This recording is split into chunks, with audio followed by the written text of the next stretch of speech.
very good afternoon to all of you, and welcome to the 18th Mumbai International Film Festival's compelling session on Unveiling Herstory, exploring women's narratives through documentary filmmaking.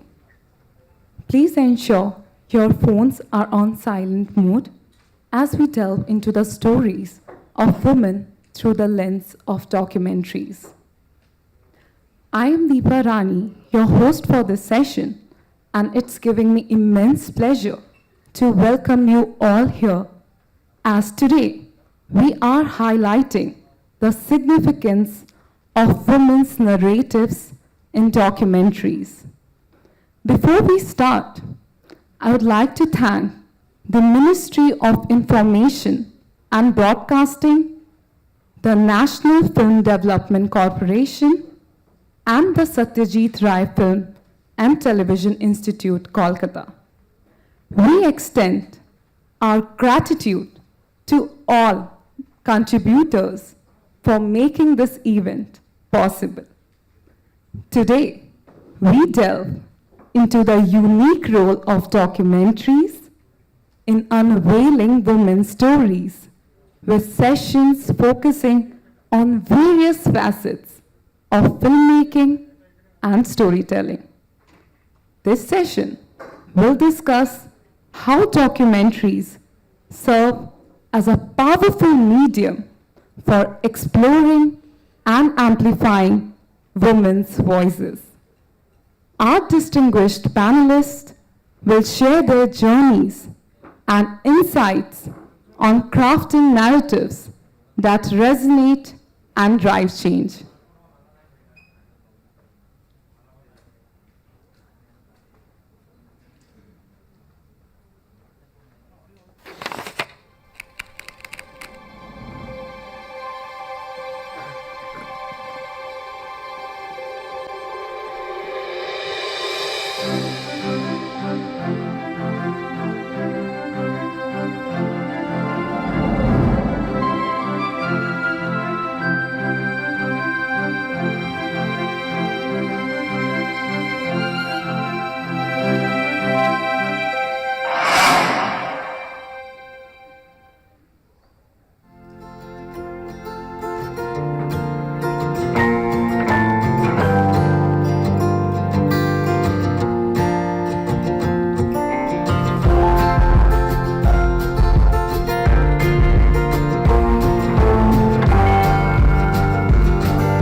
Now it's time to welcome our esteemed guests.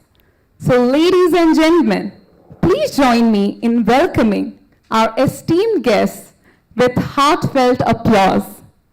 So first of all, I would like to call upon stage Ms. Srishti Lakhere, 69th National Award winner, documentary filmmaker. Up next, I would like to call upon stage Ms. Farha Khatun, 65th and 67th National Film Awards winner. I would like to request, please go ahead and take a seat.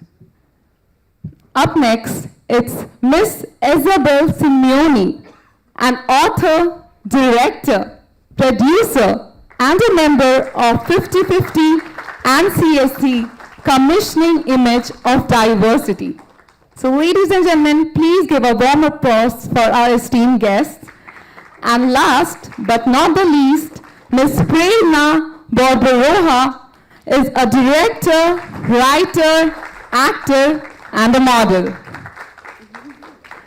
And moderating today's session is Ms. Queen Hazarika, a prominent voice in documentary narration since 1996. So once again, I would like to request, please give a warm applause for our moderator and our panelists. So we will also welcome your questions at the end of the session. So please be prepared to engage. Now, I would like to invite on stage Mr. D. Ramakrishnan, General Manager, National Film Development Corporation. So ladies and gentlemen, please give it up for him too. And would like to request you to come ahead and felicitate our esteemed guests.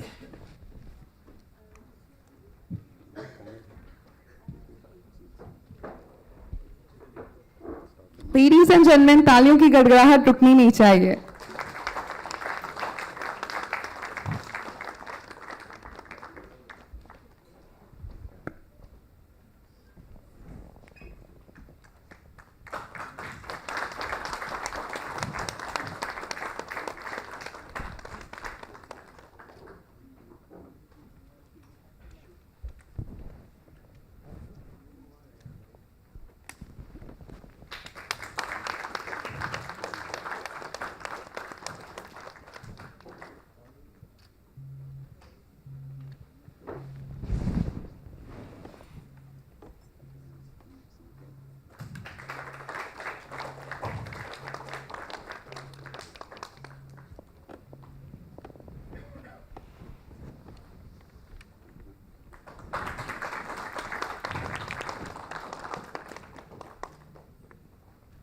Thank you so much, Mr. D. Ramakrishnan, for this amazing gesture, and I would like to request you to share a few words. Can we hear it for Mr. D. Ramakrishnan once again? Thank you so much. It's a great session going to be present here. I could see the panel. It's, the people around here is truly international. And Unveiling Herstory. The topic itself shows the powerful portrayal of documentary through the voices of the powerful woman sitting here. And documentary is all about reality and the truth, which is being shown in the objectivity of the material. So there is always a subjectivity, there is a perspective towards the approach. Every object when we approach, always there is an influence from the filmmaker or anyone, whether we do it on any work or whether you call it film or any activity. It's always, there is a perspective from the person who is doing it. So the people sitting here and including me wanted to know that what is the perspective and whether we are telling the story untouched or there is some kind of influence. That is all about the panel, what I could make out from the topic. Looking forward to see it. Thank you so much. Thank you so much, Mr. D. Ramakrishnan, for sharing the amazing words. So now I would like to invite Ms. Queen Hazarika to lead today's discussion. All over to you.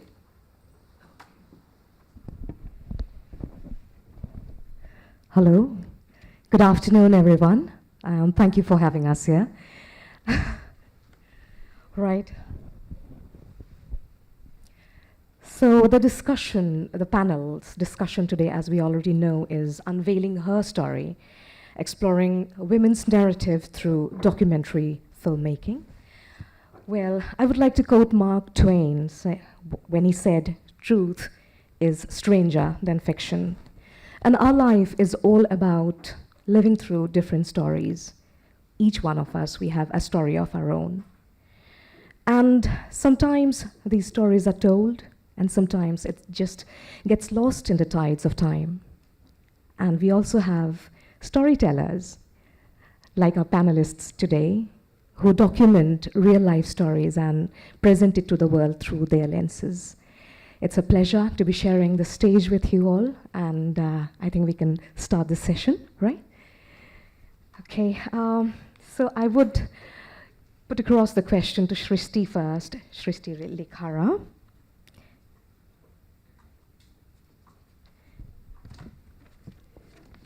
Right.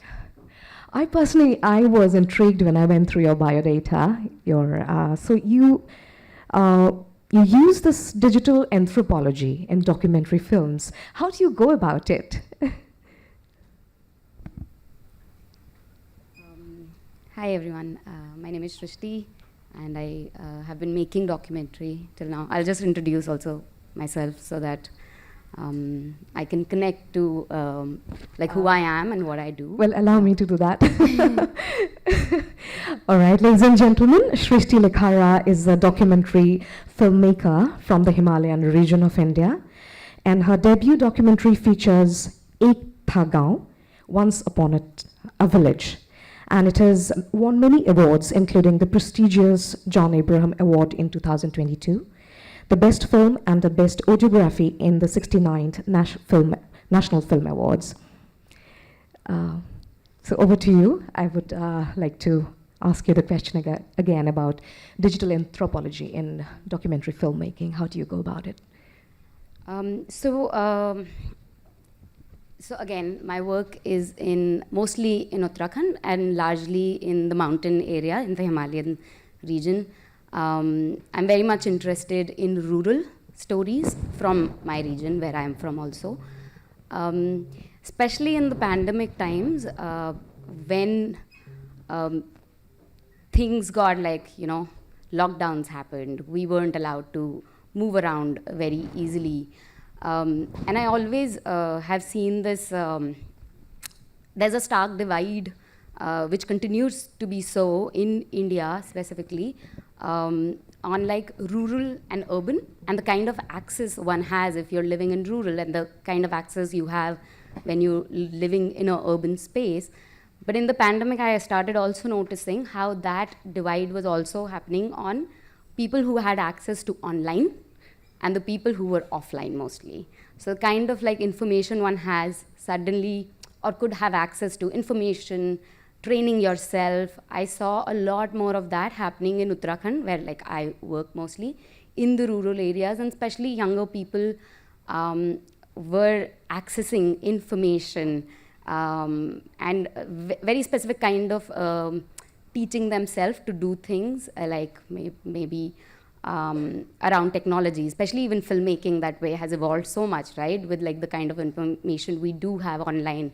I constantly Google or YouTube on how to do things, on how to run a camera better, or how to run a software, editing software better.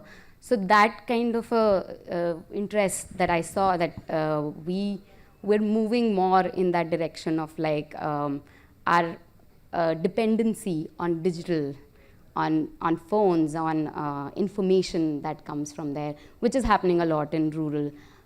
So that's where I got more interested in the pandemic year especially.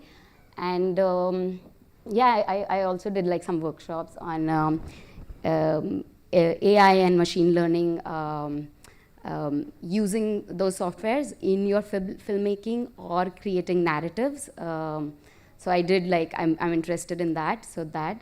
But also this one film that I'm working on right now, it's about these hip-hop artists in the mountains, again in Uttarakhand, and how it was very fascinating meeting these young hip-hoppers in very remote places. It takes 3 days to travel from Delhi to this town, Dharchula, where I'm working. And it's fascinating because these young hip-hoppers have taught themselves how to make beats, how to write lyrics in a rhythm of hip-hop.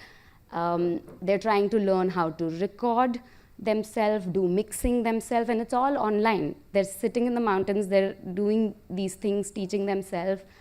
And it's also a lot of them come from backgrounds where their fathers are mostly doing manual labor, and manual labor they're breaking stones for 8 hours a day. So they were talking about how, one of the options that they have in their life to what they can do, or they have to do very often to make ends meet, is to break stones. But from there, you can shift to being, from there you can shift to being a poet. an artist. So that shift that a person can make is quite, it's like the dignity you can, sorry, I don't know why I'm getting emotional. This is like, but like, yeah, the jump you can do, I don't know. That's why I'm very interested in digital anthropology. Right. That's very powerful, actually. And there's one more question I wanted to ask you about your film, Ekta Gaon. So it's about mass immigration from the villages, right? So how does it affect the women? Because as women, we are very attached to our homes. We put our heart and soul into making our homes. You know, we bring up children, and there are so many things that, so when there's mass immigration happening, how does it affect the women? I mean, you have definitely studied while, you were documenting their lives. So could you please tell us about it?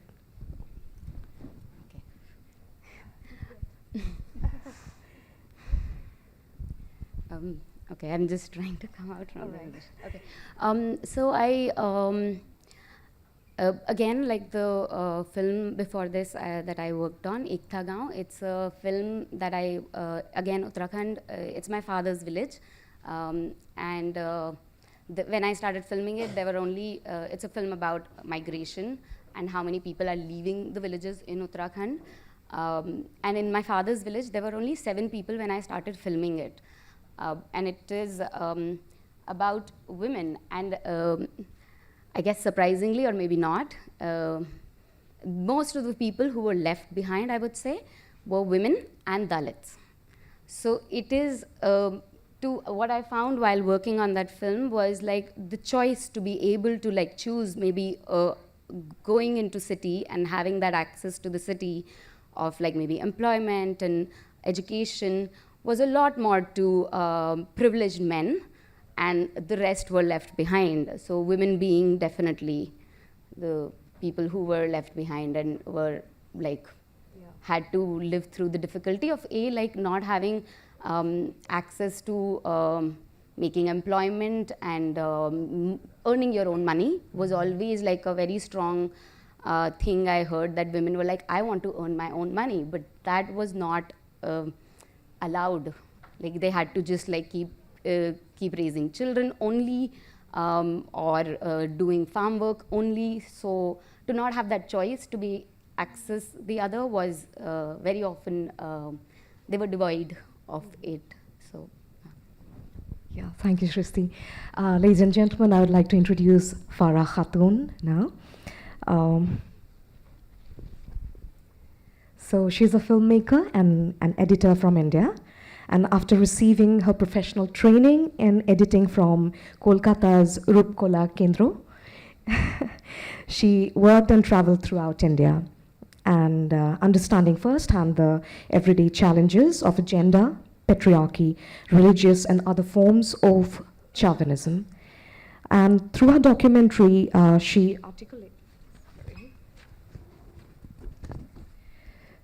articulates about her beliefs, and be it a poignant story about a transgender footballer, or one of a Muslim woman priest who challenges patriarchy, and another one on the line of indigenous environmentalist in India from Northeast Hills. And she is also the 2-time recipient of President of India's National Film Award for Best Documentary Film for I Am Bonnie and Holy Rights. And her personal journey, in her personal journey, she focuses mostly on gender issues. So, Farha.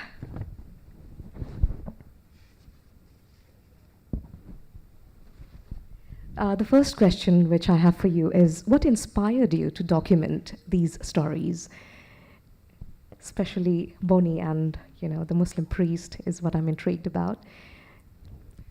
Thank you so much for the intro, and thank you for having me here and giving this space to talk about us, the story that keeps us going on.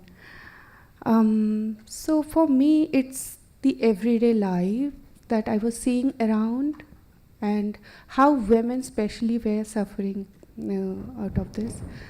And like Srishti said about the access, So one has to be privileged enough to have certain access and navigate through the dreams they want to pursue. So in these stories, both in I Am Bonnie and in Holy Rites, what happened, both Safia Appa, the protagonist of Holy Rites, and Bonnie, the protagonist of I Am Bonnie, they were dreamers, they were achievers, but they also had to go through a lot of hurdles.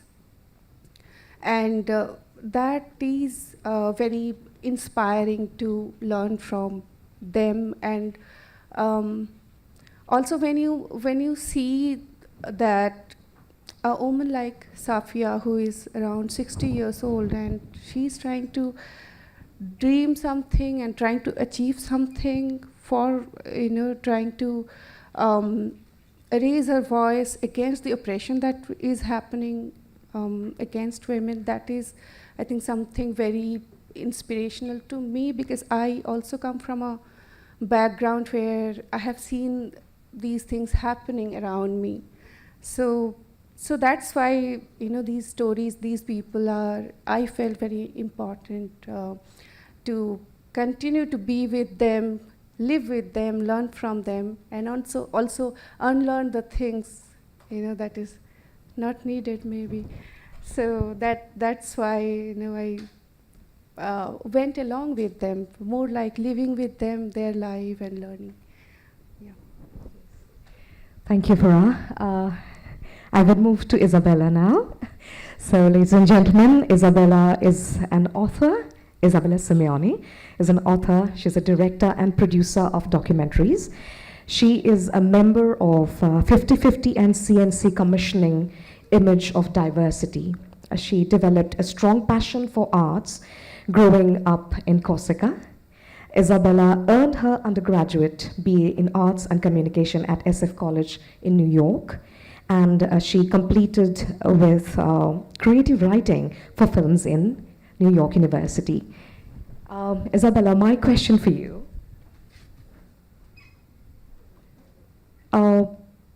What are the challenges, because you are more into diversity, inclusivity, so what are the challenges of making the entertainment industry more inclusive and gender fluid? Hi. Please let me first thank everybody for the invitation. I'm most honored to be here, and I'd like especially to thank Gori and Golda Salem for making it possible for me to be here.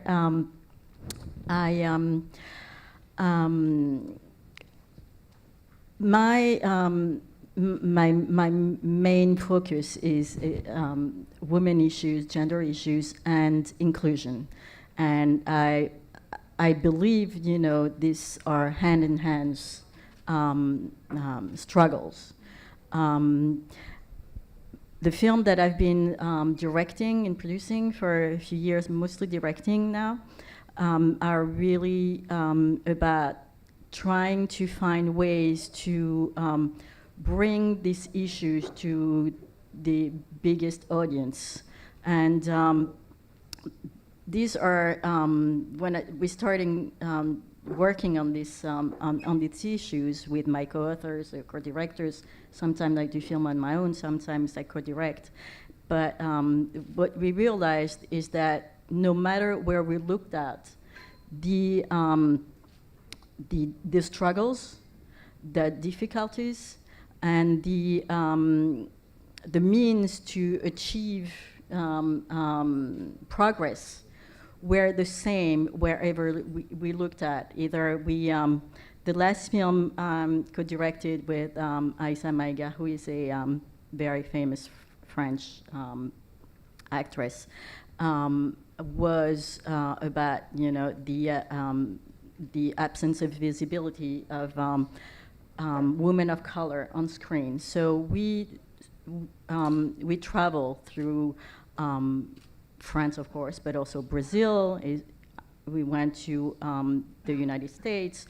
We went to a casting festival in Ireland where we met, European casting directors and worldwide casting directors. And because we believe that representation is one of the best ways to achieve progress. Seeing yourself on a screen is a very powerful means. So I would give you an example. When the American series, I don't know if you're familiar with it, but it's 24 Hours, there was a black president in the series, in the storytelling. And this helped a lot the election of Barack Obama, because people got in their mind the idea that this was possible, not only for people who were dealing with the inclusion issues, but also for people from other backgrounds. So representation, to me, is always something that I'm going to be looking for in the storytelling. So, this is why I'm always trying to find projects and storytelling that will come across these fields of introspection. Thank you. And now I'll move to Prerna Barbarooah, who is an Indian director, writer, actress, and model. And she has written and directed more than 50 documentaries, docudramas, feature films, short films, television serials, advertisement, and of course, music videos. Barbarooah has earned multiple prestigious accolades, and most notable being the National Film Award in 2007, and Certificate of Merit for Outstanding Achievement in Creativity at Mumbai IDPA Awards in 2015, Youth Cultural Talent Award in 2016, and Prerna Award in 2022. Well, Prerna, I'd like to know about, your journey one, and also about the voices of women across time in India. Thank you very much. And firstly, I would like to thank Mumbai International Film Festival for having us here, especially because both Queen and I are from the northeast part of the region, and we are so proud to be here talking to you, representing our nation, our region. So thank you very much, and thank you to Gauri and everyone involved for being so hospitable, and you've been really wonderful since we got here yesterday. And it's especially very special to me because the venue is right next to the college where I did my graduation, Sophia's, so it brings back a lot of memories. So I feel it's a big privilege for me to be here. So thank you very much.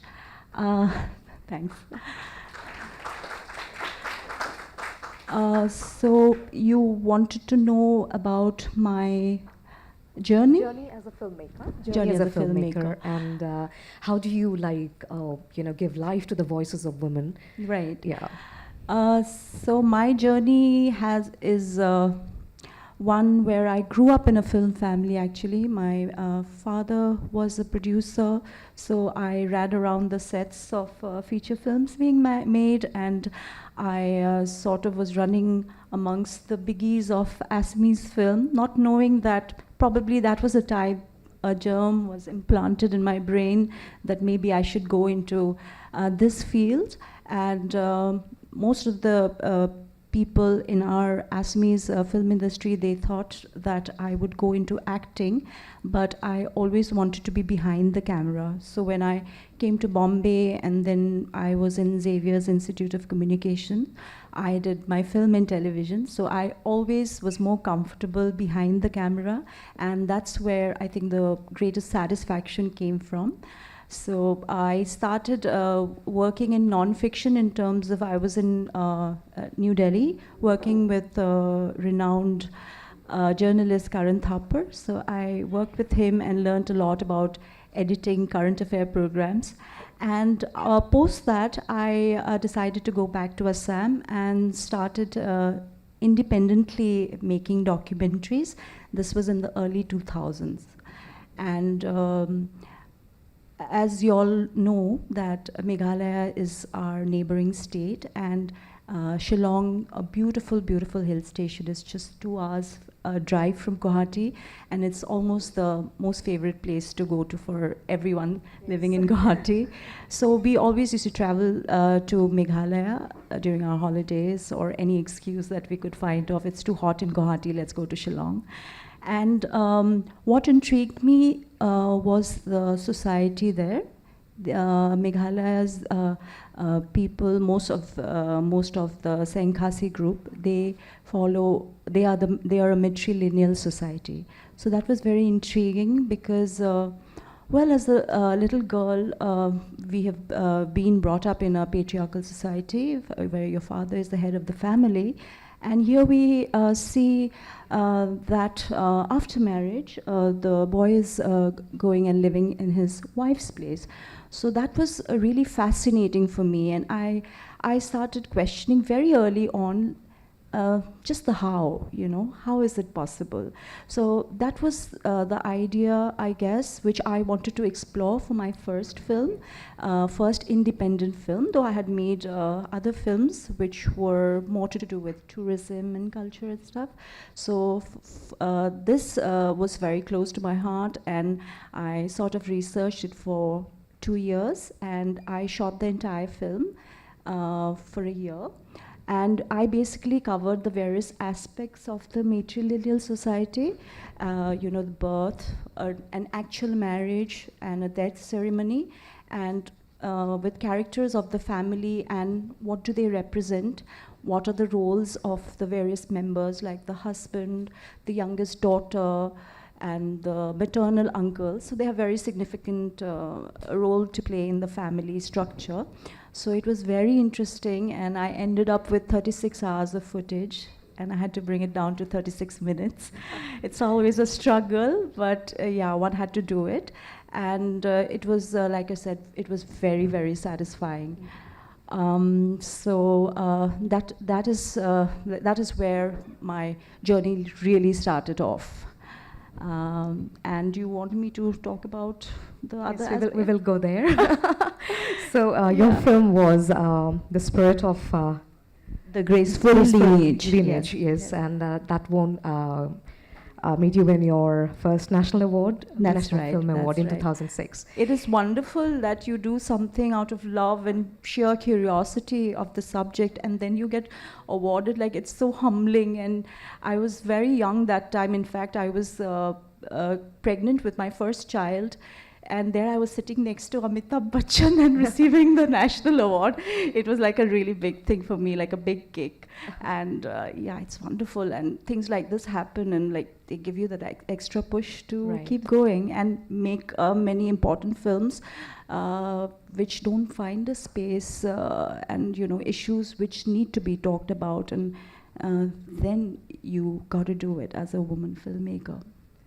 Okay, so I actually have a common question to all of you now, since we are talking about women and we have women directors sitting here. So how well do you think women filmmakers are represented in our society, and what are the challenges that you face? I think we can start with Srishti. No? Isabella, would you like to say something? Sure. Yes. Well, being a filmmaker is a challenge for everybody, either you men or women. But for women, the challenges are heightened because, first of all, you have to be taken seriously. You're never going to forget that making a film is a very expensive endeavor. So you have to, I think, work twice as hard, as usually your male friends, and also it's a struggle.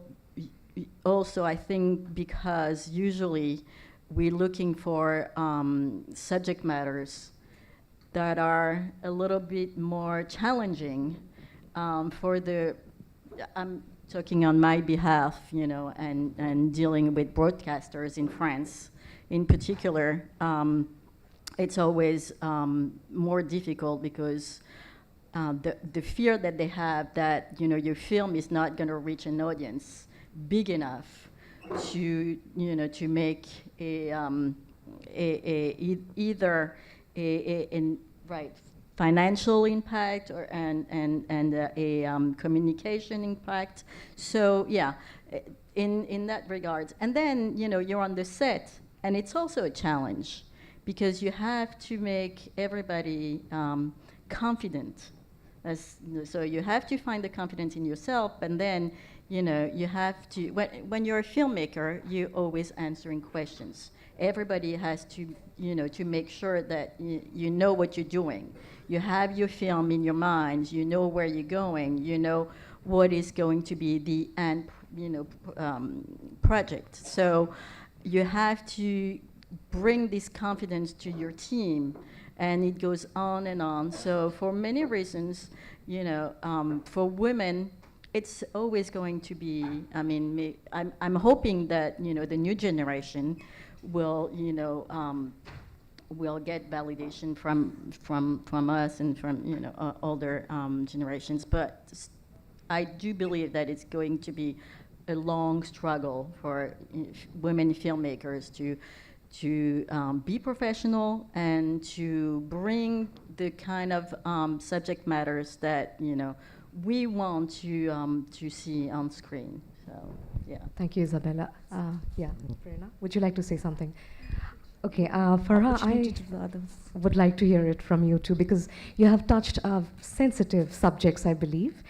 So how well were they received, and what were the challenges as a filmmaker, if any, that you had to face? There were several different kind of challenges, but that's related to particular those films when I was making. You know, each film has its own journey, and I think I want to talk about a little bit of history here. We are sitting in this, you know, beautiful auditorium, JB Auditorium in FD, and Films Division is known for supporting documentary filmmakers, and there are several filmmakers I know, and I am one of them, who started their career by making films that were supported by Films Division. So so I think those kind of support keeps us going, and especially when I was making I Am Bonnie along with two other directors, we are three. So those kind of support kind of gives you that push, gives you that confidence, but otherwise it's such a drought in the system. You know, nobody believes, or like people think that documentary is boring, you know, why to invest in documentaries and all. But then there are these institutions which are very important, which supported, and also I would like to mention the contribution of PSBT as well here. You know, many filmmakers I know who got fund, and also I would like to address here that in the Indian documentary especially, there are so many women. Miriam is here, Nazia is here, Solanki is here, Madhvi was also here, and we all are here as well.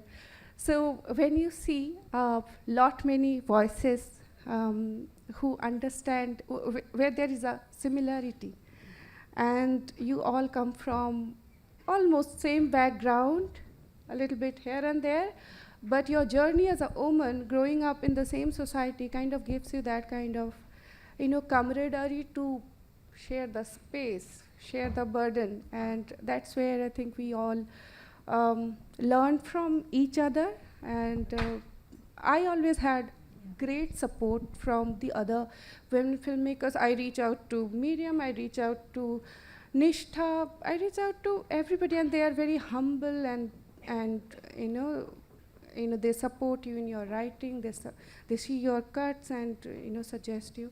And also I would like to mention that there are many friends who are male and who have been there and supporting us throughout this journey.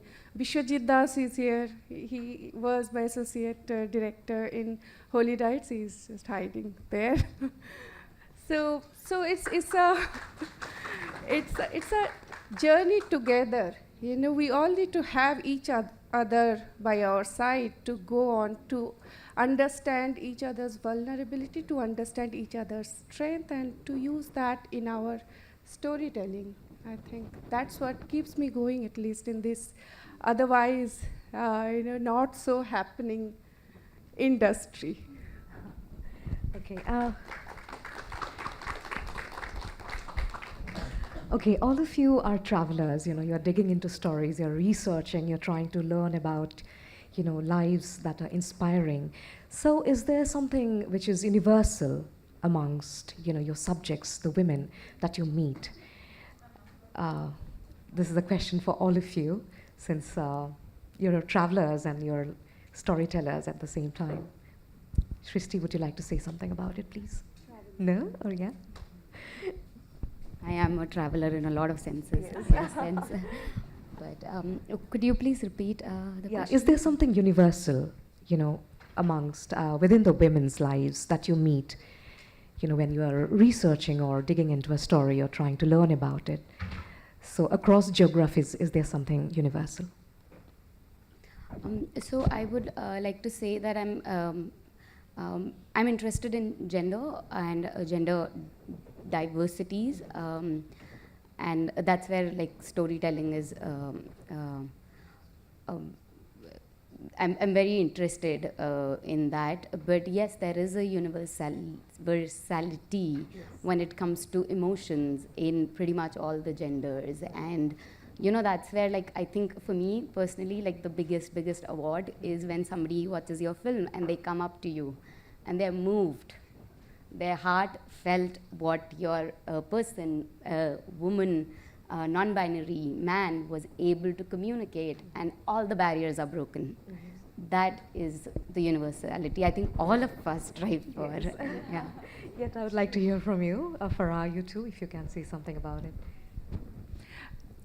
I'd like to give a small example. A week back, one of the filmmaker I know, he's a male filmmaker, I'm mentioning it for a reason, male filmmaker who, and a Muslim man filmmaker, who forwarded me a Instagram story that is, inside a gym, there are many Muslim women wearing, they are exercising while wearing burqa. He sent it to me, with a laugh that, see, this is happening, this is. I saw it, and then I told him that, see, this can't be real. Because when it's a space where everybody is a woman, Muslim women don't wear burqa in front of women. It's basically, sensitizing things, and just to get the attention of other people. People fall into this kind of trap and try to believe that this is what it is.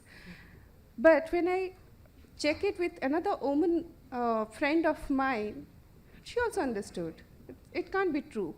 So that's where it's very different. That's where it gets a similar kind of universal theme, because all of us has some kind of, filtering lifestyle since our childhood. People have told us what not to do. Don't do this. Don't laugh out loud, and don't do the conditionings, basically. Yes, we all have gone through the conditions. Maybe it's different in different countries, but there have always been conditions.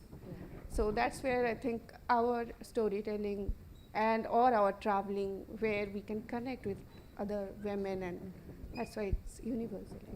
Yeah, Prerna, yes.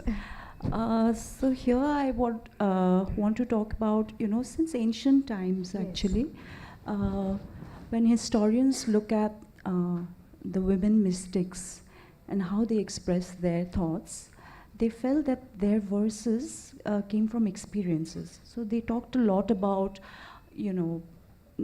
sexual slavery, suppression, discrimination, and the historians felt that they varied somehow in their expression from the male counterparts. And if you also take like our mythical Mirabai, and her expression that, that voltage, that sheer abandon, that she expresses her love and despair and the extremes of union and despair, all of that kind of stood out.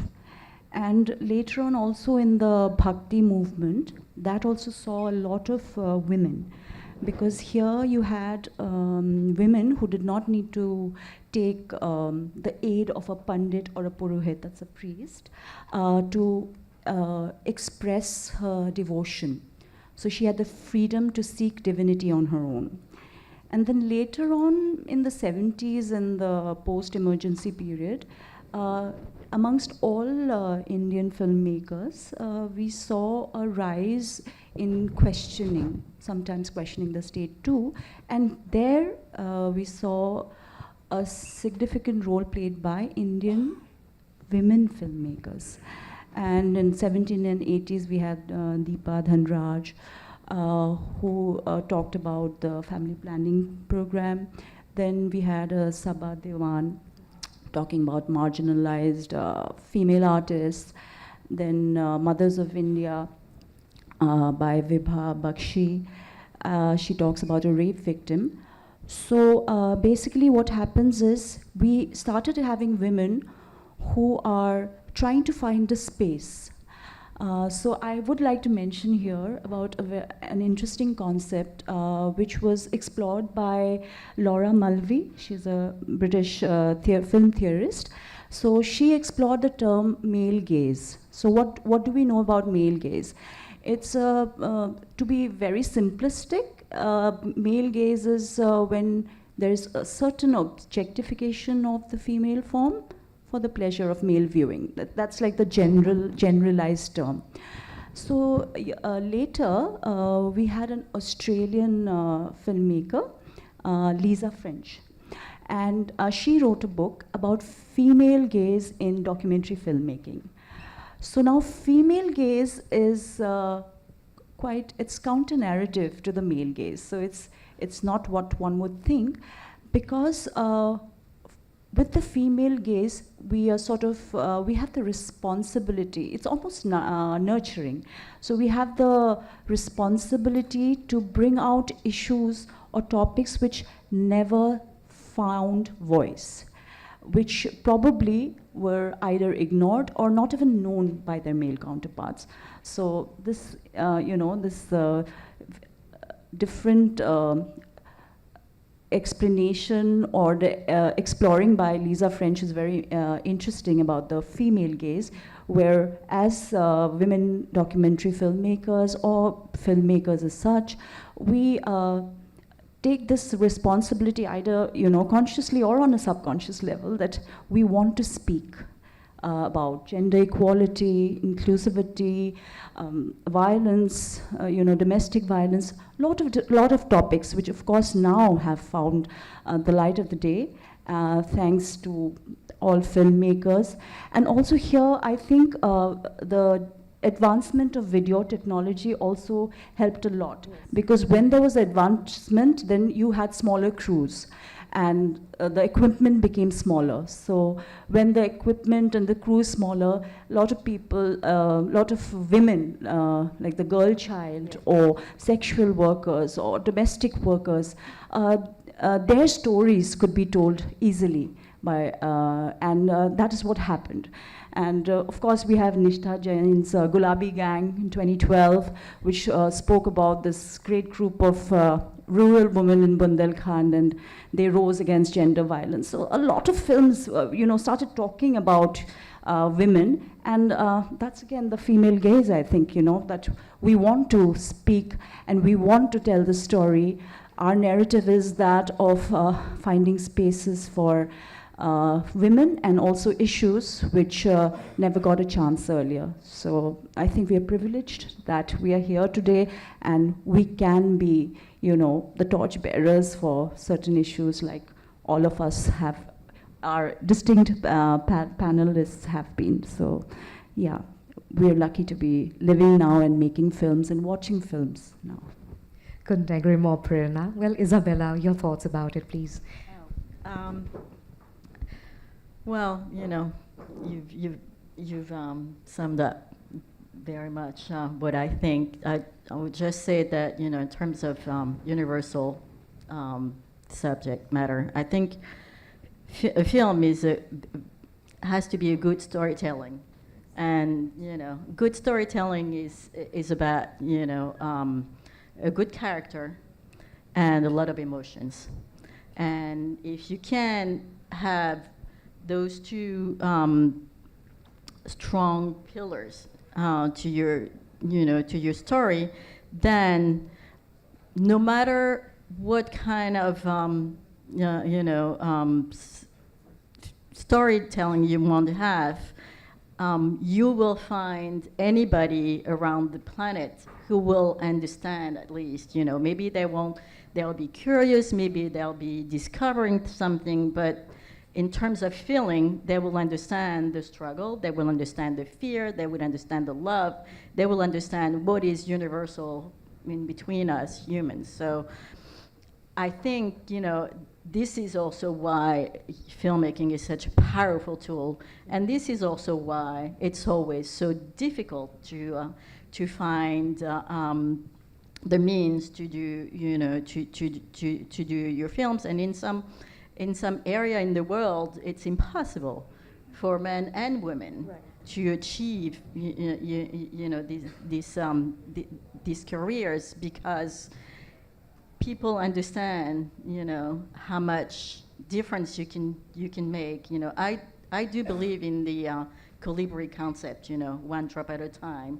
So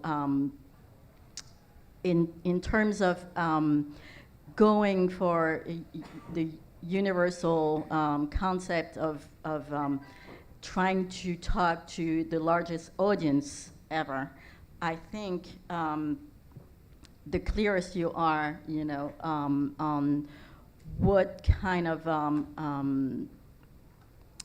how would I say that? What kind of journey you want to embark your audience on.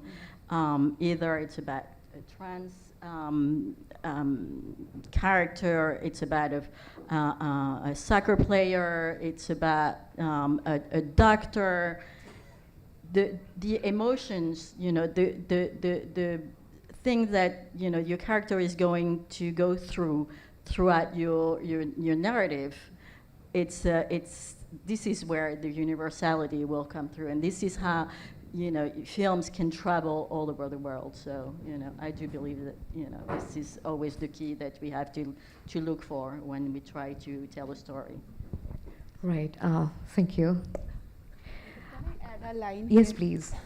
So there was a film, The Day I Become a Woman. It's again a film produced by FD, and it's on period. And even before the film that won the Oscars, it was made in India. And the film, it's directed by a woman director, Mopia Mukherjee. And it talks about the traumas that we go through when we have period. Yes. And especially in the initial stage where you have to hide it almost from everybody. It's a lot of huss, Yeah. And you go through that pain alone. There's nobody to share to. And it came from a woman filmmaker, and you could relate. You could hear all those small moments that we all kind of gone through, but never been able to speak out in public. So I think that's where the film becomes a very powerful tool to raise awareness about this, and also that's where the female gaze, when this film is coming from a female, the whole incident is not very sensualized. It was shown as it is. That's what the feeling, at least I got. So yeah, that's why I think these voices are very important to remain and to continue in this space. Right. I hope someone's keeping time. Okay, it's almost one. I would open the session for question and answer from the audience. If you have any, you can ask our panelists. Yes. Yes. Yes, sir. Someone please give him a microphone.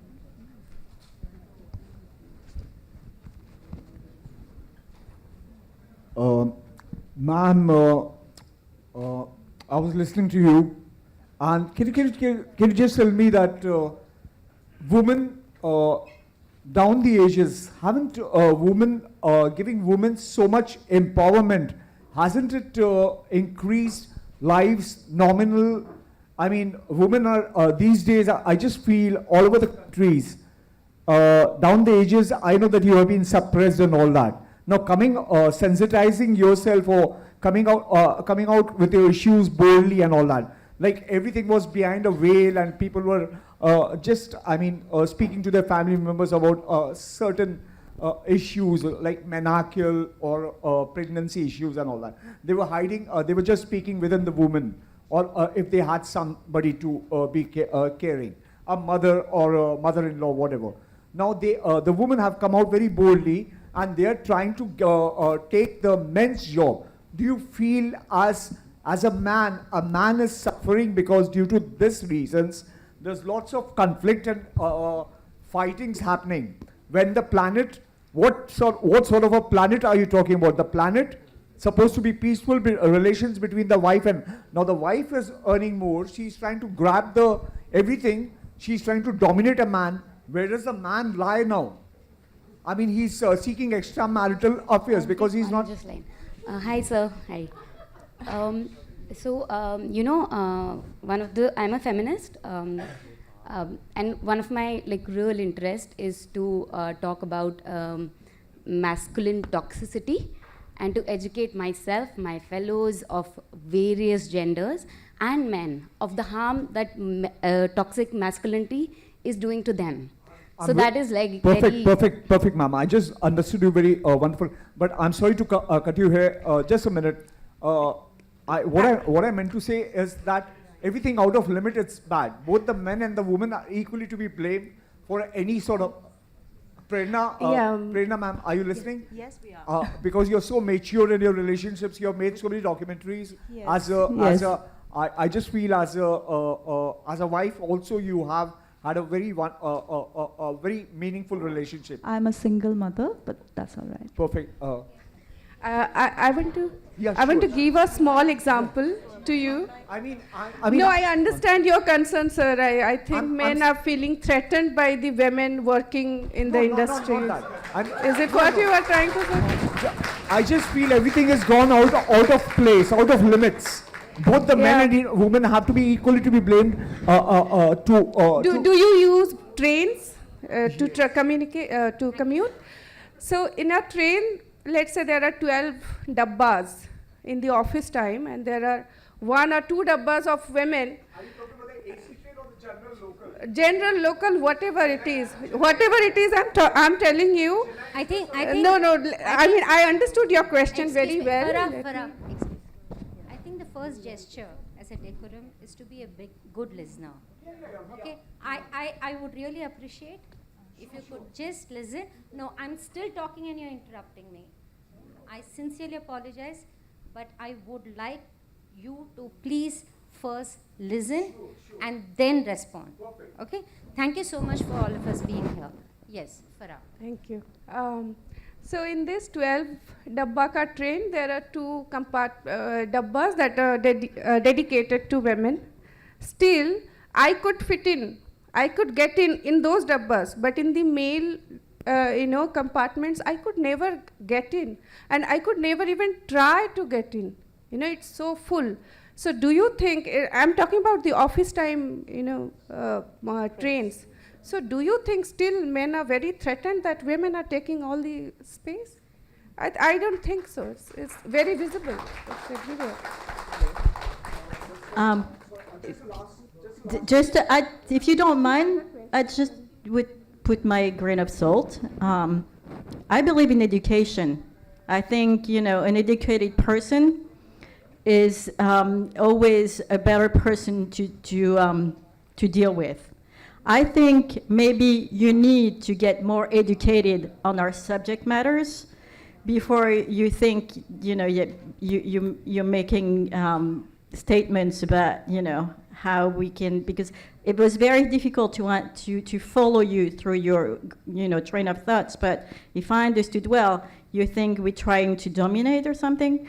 Nobody is getting, if you don't mind, nobody is getting anywhere, and especially in our field, if we want to dominate, we just want to be storytellers, and we just want to help out, our own gender, because we need to, and that's it. I'm sorry, but making a man fall will never lift up a... I just would like to ask my question. I feel really inspired and empowered listening to your stories.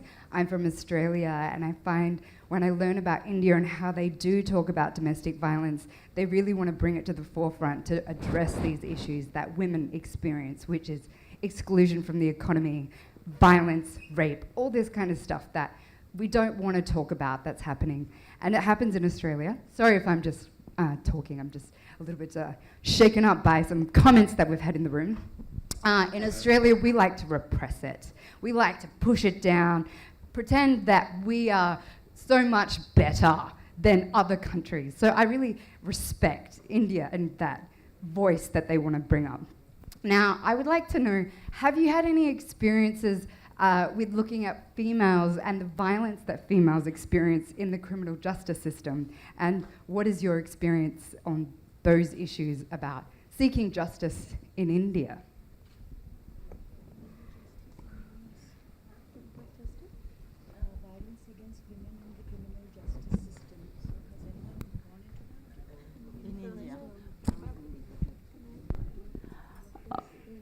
Thank you so much. And personally, I have not encountered in terms of my filmmaking. Of course, personally, we do encounter people, women in our regular lives. But when you go to make a film, I think a lot of research and understanding goes into it. And there is injustice everywhere, and as filmmakers, we try to uncover those. Me as a filmmaker, I have not dealt with this subject, so I'll not be the right person to say. I'll ask my fellow panelists if anyone has encountered that. I didn't personally, but yesterday only I watched a film. It's in a rough cut stage. It's by a very new filmmaker. It's her first film. Her name is Rujuta, and she is making a film on 498A and Domestic Violence Act. Yes, and there, she is talking and she is documenting several women who were in marriage and has been exploited, physically, emotionally abused by their husband, and how when they reach out to the system. Let's say police station to file an FIR, or let's say approaching court, their 10 years is gone seeking justice. And sometimes they don't even go for FIR because they also feel pressurized or uncomfortable in those male spaces, because most of the time they were told that घर का झगड़ा है, try to adjust. So all these things, I think it's a very important film that she is making. But yeah, I mean, this is a direct film that is talking about criminality in its core theme.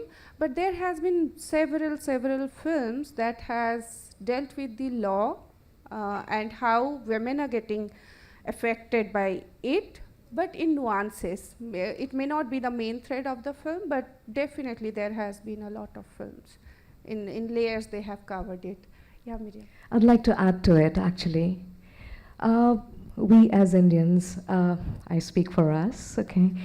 So as a woman, what I have realized is we are conditioned into believing or normalizing domestic violence. We have seen our mothers or maybe our grandmothers going through it. Like, it's from personal experience that I'm talking about. I'm a single mother too. And violence could be of in of many degrees, actually. There's mental violence that happens, emotional violence that happens, and you are kind of not prepared when you're growing up. Your mother would not tell you that this might happen. And that goes for both the genders. The boys are not told. So that somewhat affects, by the time you realize that your boundaries have been violated, the damage is already done. You kind of slowly, you succumb to whatever is going on. I guess we have a long way to go. Not as a filmmaker, but I'm talking as a woman. Yeah, I'd like to quickly respond as well to your question, because I'm a filmmaker from India, and today we had a screening of my film called From the Shadows, and it tackled cases of child trafficking women, and it directly looked at the legal system. So two women who basically are survivors of child sex trafficking and who go through the legal system to get justice. I think the challenge in taking up a subject like this, which is what I wanted to address, is one is post-Nirbhaya. There are very specific laws for even representing such cases. So it is a challenge to even take up a subject like this, because there are very strict laws on what you can and can't show. For instance, 4 years into filming, my survivor had every right to turn around and say, your film is going to be ready before my verdict is out. In which case, I don't want you to show my face, because it's a criminal case that is going on and I'm fighting a much larger battle. So as a filmmaker, you're taking all your material and what you thought was your canvas is kind of snatched away from you, and you're in the edit room trying to still find a way to put out the story. So I think that is the challenge as filmmakers, to kind of now embark into this area where maybe the survivors are willing to speak, maybe they are willing to share their story with you, but then there is the question of consent and how we kind of navigate these spaces to still put out the story. Thank you. We need this venue. This would be your last Yeah, question. we have it, Please. yeah. Last question. Thank you. Good morning, all of you. I just wanted to say that I saw this morning your documentary, and I think it's an extraordinary documentary, and that makes the fact that documentary is made to show reality, and you depicted reality in such a way, with such artistic view, that there is no word to say. You just have to see it. Thank you. It's called Missing Girls. Well, that was the last question. Do we have one more? I think we can take one more, can we? Okay. No? Gauri? Okay. Yeah. Hello everyone, and especially to the panel. I mean, such a intriguing panel discussion we had. I'm Anamika Jha. I'm an entertainment lawyer. So I mainly, so lots of my clients are especially women documentary filmmaker as well. And what issue they face generally is getting fund. To fuel your dream, you need money, yeah? So I would like to get some insight from you guys, like a young women documentary filmmaker, like how they should approach the funding thing, so that they don't have to part away with their IPR, but at the same time they can have a proper funding. So a bit of insight will help. Thank you. I think Farha had already appreciated and gone into the point of there are being organizations who are encouraging and allowing a platform for all kinds of filmmakers to make like NFDC and all of that. So I think she's already told us that. So there are legitimate, strong organizations who are working towards, and like Srishti and all of us know, it's the digital age. You just need to type in the words and boom, you're like, blasted with so many options. But yes, one needs to progress with caution and know who you're dealing with, and do your research and find the right people, and I'm sure there'll be platforms to fund you. But I think I'll pass it on to Farha. Okay, so we have, I'm also part of a collective. It's called Bichitra Collective. So Bichitra Collective also has a fund, a fellowship, basically, and with a mentorship. It's a small fellowship, but one can apply for that. There are rough edges. The NFDC also publishes their call for proposals. PSBT2 in its new form, they have something like Doc Commune. So there are small. Also, I would like to mention about rough edges. They also provide a small grant, but again, these are helpful. Serendipity Cinema. There are several organizations that the filmmakers can look into in India, and now with the boom of internet, and there are a lot of resources if one can Google, and IDA, International Documentary Association, has listed their has made a list where you can get at one document, you can get the funds that are available for documentary filmmaking. One can go and just search International Documentary Association, and you can get all those. And also there's a festival list. You can apply for funds, and once the film is made, you can get all the list at one place. So these are the places one can tap into, and I think there are many avenues, but there aren't enough. Okay. Thank you, Farha. Thank you so much. Well, we would like to end the discussion today. Thank you very much for being here. Thank you, Srishti. Thank you, very Farha. much. Thank you, Isabella and Firuna. Thank you so much. Thank you, Gauri. Thank you, Gauri. Thank you, NFDC and MIFF. Yeah. So, well, I must say that today's insightful discussion has truly inspired all of us present here today. And we express our deepest appreciation to Miss Queen Hazarika for moderating today's discussion, and our esteemed panelists for their invaluable conversations. Can we have a warm round of applause for them once again? Yes, and last but not the least, our lovely and amazing audience for joining us this afternoon. And we also recognize the National Film Development Corporation for organizing this festival under the Ministry of Information and Broadcasting. Thank you so much. So we'll be having the next session at 1:45 p.m. So please don't go anywhere. Stay tuned. Thank you so much. Everyone look here. Come this side. Come here. Come in the center.